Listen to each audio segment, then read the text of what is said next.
அன்பர்களே வணக்கம். நாம் இன்னைக்கு வீடியோ பதிவில் எதை பற்றின தகவலை பார்க்க போகிறோம் அப்படின்னு பார்த்தீங்கன்னா, சொர்ண ஆகர்ஷண பைரவருடைய மந்திர வித்தையை பற்றி தான் நம்ம இன்னைக்கு வீடியோ பதிவில் முழுமையாக நம்ம பார்க்க போகிறோம்.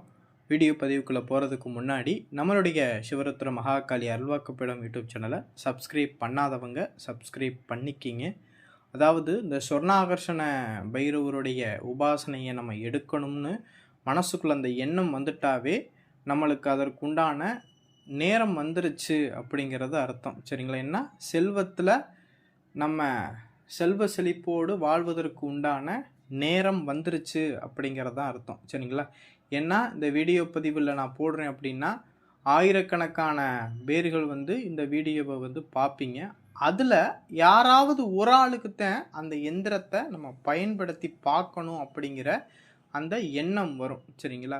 ஏன்னா அந்த அமைப்பு அவங்களுக்கு இருக்கிறதுனால தான் அதை எடுத்து அவங்க செயல்படுத்தக்கூடிய அந்த நேரம் வர்றதுனால தான் அதை எடுத்து செயல்படுத்துவாங்க. சரிங்களா?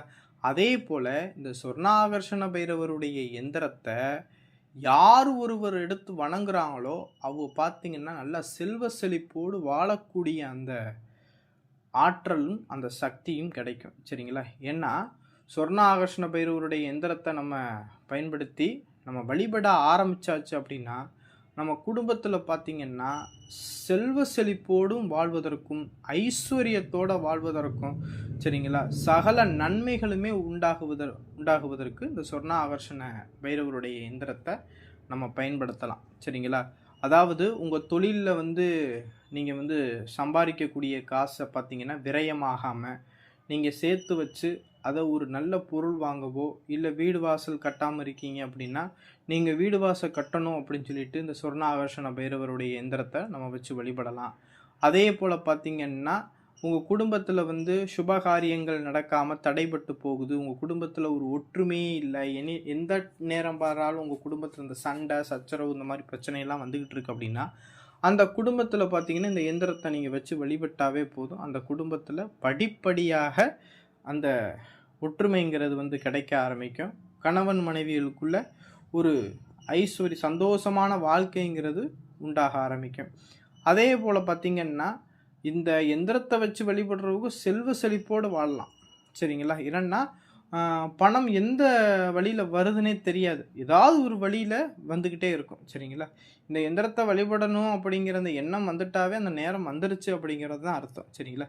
சரி, இந்த எந்திரத்தை எப்படி எழுதுறது, எப்படி பிரயோகம் பண்ணுறது அப்படிங்கிறத நம்ம பார்ப்போம்.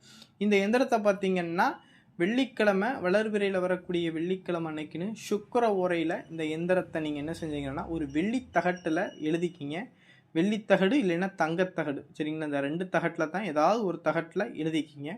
எழுதிக்கிட்டு அந்த எந்திரத்திற்கு பசும்பால், மஞ்சள், இளநீர், பால், பன்னீர் இந்த விஷயங்கள்லாம் இந்த எந்திரத்துக்கு அபிஷேகம் பண்ணி அந்த எந்திரத்துக்கு பார்த்திங்கன்னா அத்தரு, புனுகு, செவ்வாது, சரிங்களா, பச்சை கற்பூரம், கோரோசனை இதெல்லாம் போட்டு நல்லா கல்வத்தில் போட்டு நல்லா இடித்து அரைச்சிங்கன்னு வச்சுக்கோங்க. நல்லா அப்படியே வெண்ணெய் போல் திரண்டு வரும். அதை ஒரு டப்பால் எடுத்து வலிச்சு வச்சுக்கோங்க. அதை பார்த்திங்கன்னா கொஞ்சோண்டு எடுத்து அந்த எந்திரத்தில் முழுசாக நல்லா பூசிடுங்க. பூசினீங்கன்னா நல்லா கமன்னு வாசனை வராங்க. அந்த வாசனையே தெய்வங்களை இழுத்துட்டு வரக்கூடிய சக்தி அந்த வாசனைக்கு இருக்குது. சரிங்களா? அதனால் இதை அரைச்சி கொஞ்சமாக எடுத்து வச்சு பயன்படுத்திக்கிங்க. இதை பயன்படுத்தின பிறகு அதுக்கு அந்த எந்திரத்துடைய மையப்பகுதியில் சந்தன குங்குமம்லாம் வச்சு உங்களுடைய பூஜை ரூமில் அதே சுக்கிர உரையில் ஒரு நாள் தேர்ந்தெடுத்து வெள்ளிக்கிழமை சுக்கிர உரையில் உங்களுடைய பூஜை ரூமில் ஒரு நெய் விளக்கு ஒன்று ஏற்றி வச்சுக்கிட்டு இந்த எந்திரத்தை பார்த்திங்கன்னா தாம்பாளத்தட்டில் எடுத்து வச்சு இந்த எந்திரத்துக்கு படையலாக பார்த்திங்கன்னா வெற்றிலை, பாக்கு, பூ, பழம், தேங்காய் இதெல்லாம் வச்சு பூஜை போட்டுருங்க. ஒரே ஒரு டம்ளரில் நாட்டு சக்கரை போட்டு பால் மட்டும் வைங்க, இல்லைனா கல்கண்டு போட்டு பால் வைங்க. இது மாதிரி பால் வச்சுட்டு நெய்வேத்தியம் இது மட்டும் போதும். சரிங்களா? இப்படி பால் வச்சுட்டு பழங்கள் ஏதாவது இருந்துச்சுன்னா வச்சுக்கோங்க. சரிங்களா? வச்சுட்டு நான் ஸ்க்ரீனில் கொடுக்கக்கூடிய மந்திரத்தை ஒரு நாளைக்கு 1008 வீதம் மொத்தம் 21 நாளைக்கு இந்த எந்திரத்துக்கு உரு கொடுக்க ஆரம்பிக்கணும். இப்படி உரு கொடுத்து என்னைக்கு நீங்கள் பூஜையை நீங்கள் ஆரம்பிக்கிறீங்களோ அதே போல் தொடர்ச்சியாக நீங்கள் அந்த நேரத்தில் தான் அந்த பூஜையை ஆரம்பிக்கணும். சரிங்களா? வெள்ளிக்கிழமை சுக்கிர உரையில் ஆரம்பிக்கிறீங்க அப்படின்னா அந்த ஆரம்பித்த நாளில் இருந்து எந்த நேரத்தில் நீங்கள் எப்போதும் ஆரம்பிச்சீங்களோ அதே நேரத்தில் டெய்லி அந்த பூஜையை பண்ணார். 21 நாள் முடித்த பிறகு அந்த எந்திரத்தை உங்களுடைய பூஜை ரூமில் நீங்கள் வச்சு எப்போதும் போல் தூப தீப சாம்பிராணி காட்டிட்டு வந்தாவே போதும். அந்த இடத்துல தனத்தை ஆகர்ஷணம் பண்ணக்கூடிய சக்தி அந்த எந்திரத்துக்கு இருக்குது. அதனால ஏதாவது ஒரு வழிகளில் அந்த குடும்பத்தில் பார்த்தீங்கன்னா தனத்தை இழுத்துட்டு வரும். சரிங்களா? அதுக்குண்டான வழிகளை உங்களுக்கு காட்ட ஆரம்பிக்கும். நீங்கள் அந்த இடத்துல கொண்டாந்து வைக்கக்கூடிய காசு பணம் எல்லாமே என்ன செய்ய ஆரம்பிக்கும், மென்மேலும் சேமிக்க ஆரம்பிக்கும். எதையுமே வெளியே விடாது. சரிங்களா? ஒரு வீட்டுக்குள்ளே அந்த காசை வீட்டுக்குள்ளே கொண்டு வந்துட்டீங்க, சம்பாரித்த காசை கொண்டு வந்துட்டீங்கன்னா வெளியே போக விடாது. சரிங்களா? வெளியே போக விடாதுன்னா நம்ம அந்த பணத்தை தக்க வச்சுக்கிறோம். சரிங்களா? இழுத்து வச்சுக்கிறோம். அதே போல் மென்மேலும் வெளியே உள்ளத தனத்தை ஈர்க்கக்கூடிய சக்தியைத்தான் இதுமே கொடுக்குமே தவிர வெளியே கொண்டு போகாது. வெளியே கொண்டு போகிறதுனா என்னது, ஏதாவது விரயம் வந்துருச்சு, விரைய செலவு வந்துருச்சுன்னா நம்ம சம்பாதிக்கிற காசு அப்படியே வெளியே போயிடும். சரிங்களா? அதுபோல் இந்த மாதிரி பிரச்சனைகள் இருக்குது. அந்த கடன் பிரச்சனை உள்ளவங்கெல்லாம் அந்த எந்திரத்தை ஒரு 21 நாள் வணங்கிட்டீங்க அப்படின்னா எவ்வளோ பெரிய கடனாக இருந்தாலுமே அடைக்கக்கூடிய வழி கிடச்சி போயிடும். சரிங்களா? இதை முழு நம்பிக்கையோடு நம்ம செஞ்சோம் அப்படின்னா எப்பேற்பட்ட எவ்வளோ லட்ச கடன் இருந்தாலும் அதை அடைக்கக்கூடிய அந்த அமைப்பு வந்து கிடச்சி போயிடும். இதை விட சக்தி வாய்ந்த எந்திரங்களே கிடையாது. சரிங்களா? இது பார்த்திங்கன்னா மகாலட்சுமி எந்திரத்தை காட்டிலும் இந்த சொர்ணாகர்ஷண பைரவருக்கு ஆகர்ஷண எந்திரத்துக்கு பார்த்திங்கன்னா பவர் அதிகம். சரிங்களா? நம்ம என்னுடைய குருநாதெல்லாம் நான் கோவில் கட்ட ஆரம்ப நிலையில் இருக்கும், கோவில் கட்டுவதற்கு பொருளாதார ரீதியாக ரொம்ப கஷ்டப்பட்டேன். ஃபஸ்ட்டு காளிகளை கட்டுறதுக்கு இருக்கும்போது ரொம்ப கஷ்டப்பட்டேன். அப்பையில் குருநாதர் இந்த எந்திரத்தை வச்சு நீ தொடர்ந்து 21 நாள் என்னைய வணங்க சொன்னார்.